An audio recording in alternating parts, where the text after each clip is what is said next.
இந்த உலகம் தன்னோட மாற்றத்தை யாருக்காகவும் வெயிட் பண்ணிகிட்டு இருக்காது. அவர் மாறலை, அவர் மாறுற வரைக்கும் நானும் மாற மாட்டேன் அப்படின்னு இந்த உலகம் யாருக்காகவும் வெயிட் பண்ணிகிட்டு இருக்காது. அதோட மாற்றத்தை அது மாறிக்கிட்டே தான் இருக்கும்.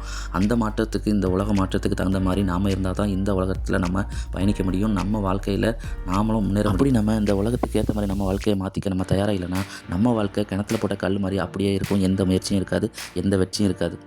அதனால் இந்த கால சூழ்நிலைக்கு ஏற்ற நம்மளை மாற்றிக்க நம்மளுக்கு சில அறிவுரைகள் தேவைப்படுது. அந்த சில அறிவுரைகளை தான் இன்றைக்கி நம்ம பார்க்க போகிறோம். இன்றைக்கி நாம் நம்மளுக்கு சொல்லிக்கிற அறிவுரை என்னென்னா, கேட்க தயங்காதீங்க. ஆமாங்க, நம்மளுக்கு வேணும்னா நாம் வாய் திறந்தால் தான் நம்மளுக்கு கிடைக்கும். அதுவும் இந்த காலத்தில் நாம் வாயை மூடிட்டு இருந்தோம்னு வைங்களேன், நம்மளே சாப்பிட்டுட்டு போயிடுவாங்க. அந்த மாதிரி தான் இந்த காலத்தில் சூழ்நிலை இருக்குது. அதனால் நாம் எதுவும் கேட்குறதுக்கு, நம்மளுக்கு தேவையானதை கேட்குறதுக்கு கூச்சப்பட வேண்டாம், பயப்பட வேண்டாம். பழைய காலத்தில் சொல்லுவாங்க, கடமையை செய் பலனை எதிர்பாராதே அப்படின்ட்டு.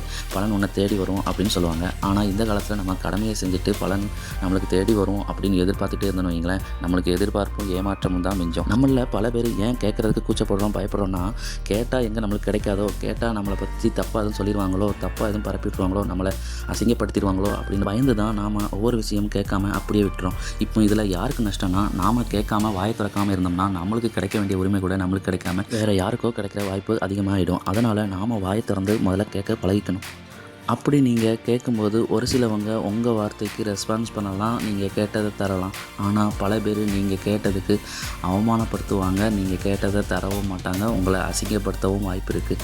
இதனால் நீங்கள் அசிங்கப்படவும் அளவும் கூட வாய்ப்பு இருக்குது. இதெல்லாம் நீங்கள் தாங்கித்தான் ஆகணும். இதெல்லாம் நம்மளால் தாங்க முடியாது, இந்த அவமானம் நம்மளுக்கு தேவையில்லை அப்படின்னு நீங்கள் இருந்தாலும் நீங்கள் மிஸ் பண்ணதெல்லாம் உங்களை சேர்த்து வச்சு உங்களை பின்தங்க நிலையில் தள்ளி விட்டுரும். அப்போவும் நீங்கள் அவமானப்பட்டு நிற்பீங்க. இப்படி நீங்கள் எதுவும் வாய் திறக்காமல், எதுவும் கேட்காமல், எதுவுமே இல்லாமல் நீங்கள் அவமானப்பட்டு நிற்கிறத விட, கேட்டுட்டு வர்ற அவமானத்தை தாங்கிக்கலாம், பார்த்துக்கலாம் அப்படின்னு நீங்கள் கேட்க ஆரம்பிச்சிட்டிங்க வைங்களேன், அந்த மனப்பக்குவம் உங்களுக்குள்ளே வந்துட்டுன்னு வைங்களேன், நீங்கள் தைரியமாக கேட்பீங்க. தைரியத்தோடு மட்டும் இல்லாமல் தன்னம்பிக்கையோட கேளுங்க, உங்கள் உரிமையை கேளுங்க, உயர்த்தி கேளுங்க. அப்படி கேட்டு உங்கள் வாழ்க்கையில் மாற்றத்தை வர்றதை நீங்களே உணர்வீங்க. அதனால் கேட்க மட்டும் மறந்துடாதீங்க. உங்கள் உரிமையை நீங்கள் கேட்குறீங்க, நீங்கள் யாரோட சொத்தையும் அபகரிக்கலை, உங்களோட உரிமையை தான் கேட்குறீங்க. அதனால் தைரியமாக கேளுங்க.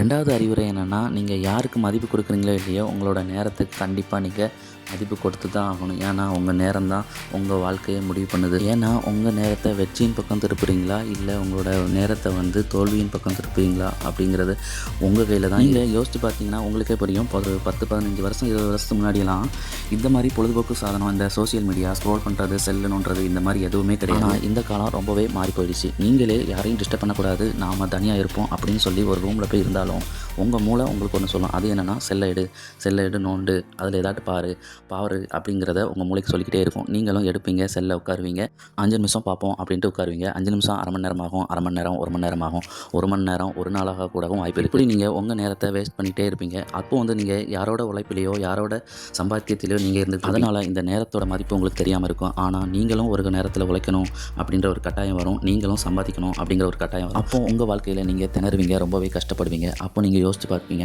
நாம் நேரத்தை ஒழுங்காக செயல்படுற நேரத்தில் நாம் வீணடிச்சிக்கிட்டு இருந்தோம் அப்படின்ட்டு ஆதங்கப்படுவீங்க. அப்போ ஆதங்கப்பட்டு எந்த பிரயோஜனமும் இல்லை. அதனால் நீங்கள் இப்போவுமே உங்களோட நேரத்தை வீணடிக்காமல் உங்களோட நேரத்தை வெற்றியின் பக்கம் திருப்புங்க. உங்களோட நேரத்தை முக்கியத்துவத்தை நீங்கள் உணர்ந்து செயல்படுங்க. ஒவ்வொரு ஸ்டெப்பும் பார்த்து முயற்சியோடு எடுத்துவீங்க. அது கண்டிப்பாக உங்களை வெற்றியின் பக்கம் எடுத்து செல்லும்.